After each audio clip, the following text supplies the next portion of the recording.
નમસ્કાર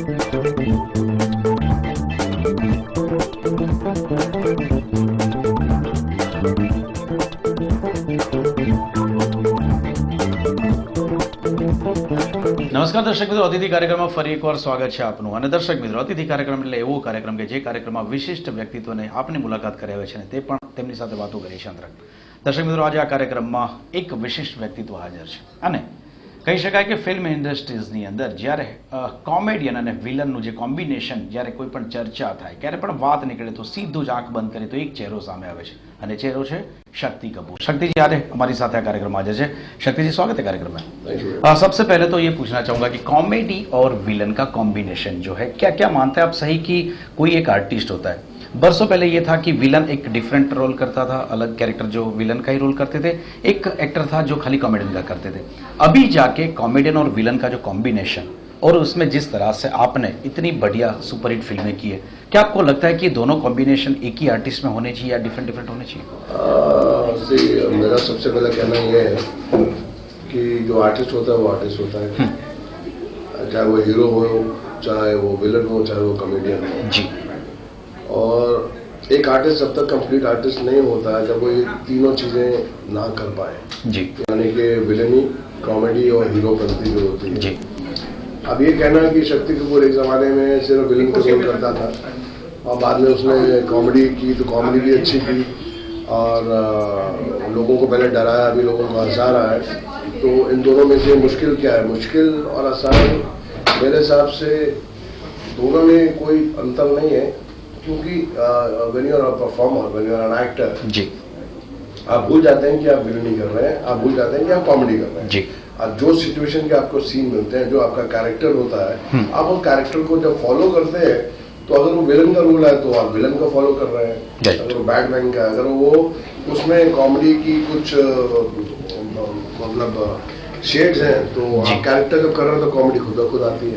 लेकिन ये जो कॉम्बिनेशन होता है, क्या क्या सही में बहुत कम आर्टिस्ट होते हैं जो दोनों को बैलेंस कर पाते हैं? वो कंप्लीट आर्टिस्ट नहीं होते. मैं वही कह रहा था कि अभी देखिए हमारे कितने ऐसे हीरोज भी हैं जो आज उन्होंने भी विलन के रोल किए हैं और उन्होंने लोगों को हंसाया भी है. शाहरुख खान को देखो, बाजीगर में था, फिर संजय दत्त था, खलनायक में था, फिर वो काजल किरण ने भी एक विलन का रोल किया था. मेरे हिसाब से कि हाँ, maybe I was one of those very few actors जिन्होंने विलनी में कॉमेडी लाए, जिन्होंने विलनी में म्यूजिक लाया. जैसे मैंने कितनी फिल्मों के अंदर विलन ने पहली मर्तबा गाने गाए होंगे. मैंने 100 से ऊपर गाने पिक्चरों में किए हैं. मैंने डिस्को कॉम्पिटिशन्स पिक्चरों में किए हैं, मिठुन के साथ किए, अमिताभ बच्चन के साथ की, संजय दत्त के साथ किया, गोविंदा के साथ गाने बराबर गाए और डांस कंपटीशन किए एज अ विलन. फिर वहाँ पर मैं नंदू, सबका बंधु, राजा बाबू में गोविंदा का दोस्त था, लेकिन वो कॉमिक कैरेक्टर था. उसमें भी पाक चिक पक राजा बाबू गाने भी थी, लेकिन वो एक पॉजिटिव कॉमेडी का रोल था जिसमें मुझे best film fair award Raja Babu मिला था. तो I think you have to be a complete actor. You have to forget whether you're doing a villain's role or whether you're doing a comedy role. अगर आप complete actor हैं तो जो आपको role मिलता है, अभी कितनी पिक्चरें ऐसी होती हैं कि मेरा एक जमाना था कि एक फ्राइडे को लगती थी सत्यम में विजय थे, जिसमें लोग डरते थे शक्ति कपूर को देख के. उसके अगले हफ्ते लगी इंसाफ, इंस्पेक्टर भिंडे, आला रे आला. तो लोग कहते थे दोनों एक्टर एक आदमी लगता ही नहीं, लगता है कि दो आदमी थे अलग अलग जिन्होंने अलग अलग रोल किया है. ऐसे ही मींस वर्सेटाइल आर्टिस्ट का कॉम्बिनेशन बहुत कम. सी अगेन मैं वही पे आना चाहूंगा जिस लिए आप अहमदाबाद आए हुए हो. एक एकेडमी, आप ऋतु एकेडमी स्टार्ट कर रहे हो. क्या आपको लगता है कि एक्टिंग जो है वो बाय बॉर्न आता है या ग्रूमिंग के लिए बेसिक वर्च्यू क्या क्या होनी चाहिए आर्टिस्ट में? अगर मैं अपने आप को सोचता कि मैं एक्टर हूँ तो मैं 2 साल पूना इंस्टीट्यूट में क्यों जाता. मैंने डिप्लोमा किया एक्टिंग का, पूना इंस्टीट्यूट में से किया. मेरे बैच में नसीरुद्दीन शाह थे, मेरा सीनियर मिठुन था. जब तक एक्टर को समझ में नहीं आएगा कि उसके अंदर क्या क्या क्वालिटी है, the most important thing for an actor is to know himself कि वो क्या है. जो कि खुद अगर नहीं समझ पाते तो ऐसे ट्यूटर से या तो इंस्ट्रक्टर से वो उनको बताता है कि इसमें आपका पॉजिटिव है और उसको आप डेवलप करिए. हाँ, नहीं, खुद पता चलता है जब आदमी इंस्टीट्यूट में ज्वाइन करता है, आहिस्ता आहिस्ता सीखता है, सामने सिखाया जाता है, उसको खुद समझ में आता है अरे यार ये तो मैं कर सकता हूँ, अरे इसमें तो मैं डांस में बहुत अच्छा हूँ, अरे कॉमेडी में तो मैं मजा. वो सब क्वालिटीज आपको पता चलता है. और ये स्कूल ऐसे होते हैं जो आपकी क्वालिटीज को पॉलिश करते हैं। Okay and they give you knowledge of camera, they give you knowledge of diction, they give you knowledge of Urdu जबान। आपकी जबान अच्छी नहीं है, आपकी बॉडी मूवमेंट अच्छी नहीं है, आप में म्यूजिक सेंस नहीं है, आप में डांसिंग कैपेबिलिटी नहीं है, और आपका कॉन्फिडेंस उतना नहीं आया जितना होना चाहिए, तो all these academies, institutions like Padmani Korapur School of Acting, they teach you. Okay they groom the real artist जो They give you confidence. Okay. They make you understand what you are. And at times, a lot of actors will come and join the school. और 4 दिन के बाद छोड़ के चले भी जाएंगे। वो इसलिए छोड़ के चले जाएंगे, उनको समझ में आ जाएगा Okay. कि वो एक्टर बनने का लायक नहीं है। Okay. उनके अंदर वो बेसिक क्वालिटीज नहीं है, उनके अंदर बेसिक कॉन्फिडेंस नहीं है। और शक्ति जी यहाँ मैं पूछना चाहूँगा, जिस तरह से खास करके स्टार्स के फैमिली से जो भी लोग आते हैं, खास करके स्टार्स के बच्चे, क्या आपको लगता है कि कहीं ना कहीं जो स्ट्रगल करके इस इंडस्ट्री में आना चाहते हैं उनके लिए ऐसे जो स्टार के बच्चे, लड़के या लड़कियाँ, वो कहीं हर्डल बनते हैं, या तो उनके लिए बहुत इजी हो जाता है कंपेयर टू? क्या होता है जब डॉक्टर है घर में, आपके पिता डॉक्टर है और आप पढ़ रहे हैं उसी परिवार में हैं, तो आपकी परवरिश में, पढ़ाई में आपके पिता आपको बचपन से ही आपको हेल्प कर रहे हैं जी। ऐसे एक्टर की फैमिली में होता है। अगर आज मैं एक्टर हूँ, मेरा बेटा कल को हीरो बनेगा, बचपन से ही उसने मुझे देखा है, उस माहौल में बड़ा हुआ जी। है, उसका confidence level, so basic chemistry उसको मालूम है कि what are the chemistry of basic confidence level as an actor 10,000 time normal आदमी से ज्यादा होगा। ट्रू। मतलब उसने उस माहौल में जिया है, उस माहौल में घूमा है, फिल्म इंडस्ट्री के बड़े बड़े हीरोज को मिला है, उसको किसी चीज से डर नहीं है, और उसके ऊपर उसका बाप शक्ति कपूर है, अब ऋषि कपूर है, उसका बेटा रणबीर है। तो बचपन से उस माहौल में, और फिर ये मत सोचें कि जो बड़े बड़े एक्टर्स होते हैं, बड़े बड़े सितारे होते हैं, जिनमें बच्चे होते हैं, उनको चांस जल्दी मिलता है, ऐसा कुछ नहीं है। ओके। मेरे बेटे ने डायरेक्शन किया न्यूयॉर्क से, डायरेक्शन किया लंदन से, एक्टिंग किया न्यूयॉर्क से, 5 फिल्में असिस्ट की प्रियदर्शन को। मतलब कितना उसका 4 साल की लेबर है। यहाँ तो 45 डेज का क्रैश कोर्स में आदमी जाके एक्टर बन जाएगा। हाँ, ये दूसरी बात 4 साल का, और साथ में बचपन से जिस तरह से आपने टीच किया, उसको एक एक चीज सिखाई, वो सब मिला के आज प्रॉपर सिद्धार्थ बना हुआ है। सिद्धांत बना है, और अभी भी प्रॉपर ब्रेक की हमको वेट है।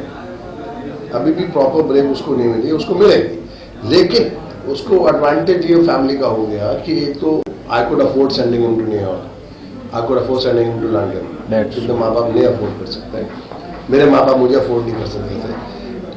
तो मैं हमेशा बोलता हूँ कि मैं गरीब आदमी हूँ, मेरा बेटा अमीर है, क्योंकि मेरा पिता जिसका अमीर होता है वो बेटा अमीर होता है, पिता गरीब होता है। तो मेरा हमेशा कहने का मतलब है कि मैं गरीब हूँ। मैं आज भी कोई मुझे बोलेगा कि ये 5,000 का ये शर्ट ले ले, मैं नहीं ले पाऊंगा। वो जाकर 10,000 का शर्ट ले लेगा, उसको समझ में नहीं आएगा क्या है। हम तो 5,000 का शर्ट अभी भी लेंगे तो सोचेंगे कि क्या है क्या नहीं है, क्यों लेंगे, मतलब वी गॉन थ्रू ऑल दो स्टेजेस। तो ये लॉट थोड़ा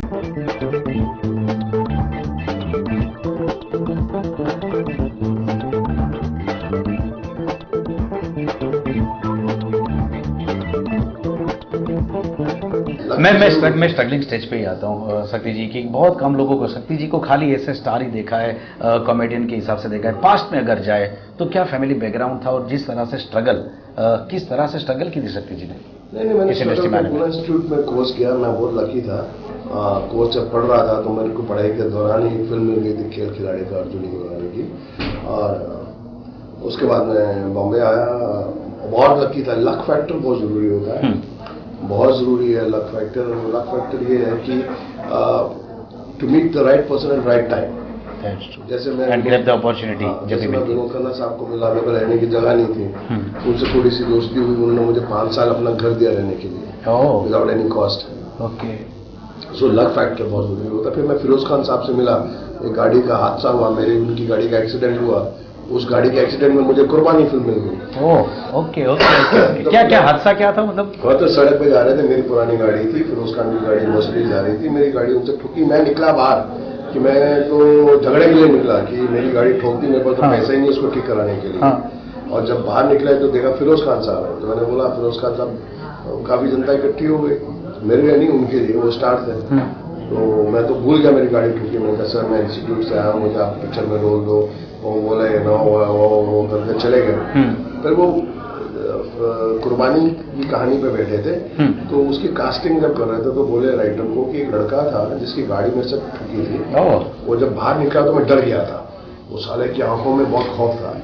और इस रोल में अगर वो लड़का मिलता, वो पूना इंस्टीट्यूट का है, उसका नाम मुझे मालूम नहीं है, और वो साला मतलब इंस्टीट्यूट का है तो मतलब उसने डिप्लोमा किया तो एक्टर भी अच्छा होगा, उसको ढूंढो।